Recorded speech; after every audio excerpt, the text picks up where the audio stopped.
Anshu recording studio बानावर किशनगंज।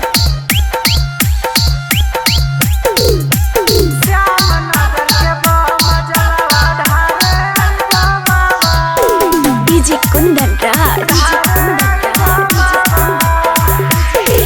आज कावर 551 feet के दुआरे लाइबो बाबा।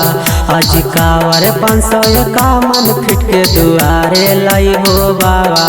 आज श्याम नगर के बाम जलवा ढारे आइबो बाबा। आज श्याम नगर के बाम जलवा ढारे आइबो बाबा। आज तोहरे नममा ले लेके सहारे आइबो बाबा। आज तोहरे नममा ले लेके सहारे आइबो बाबा। आज श्याम नगर के बाम जलवा ढारे आइबो बाबा। आज श्याम नगर के बाम जलवा ढारे आइबो बाबा। डीजे कुंदन राज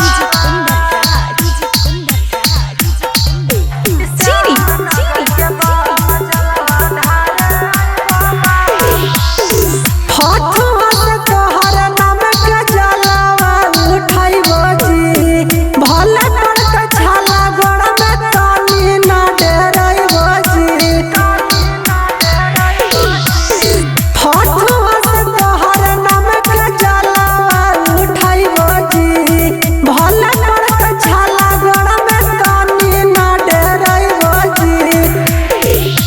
बाचल खूचल करा जाय अपन उतारे आइबो बाबा।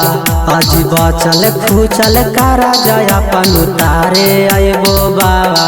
आज श्याम नगर के बाम जलवा ढारे आइबो बाबा। आज श्याम नगर के बाम जलवा ढारे आइबो बाबा।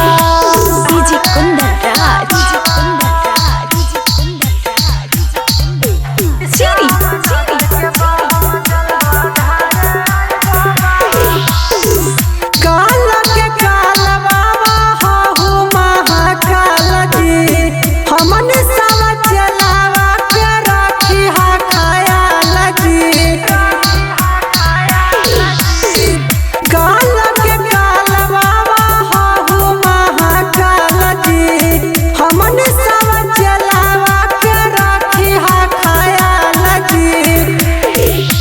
मैटरिक मासूरिया चढ़ के पहाड़े आइबो बाबा।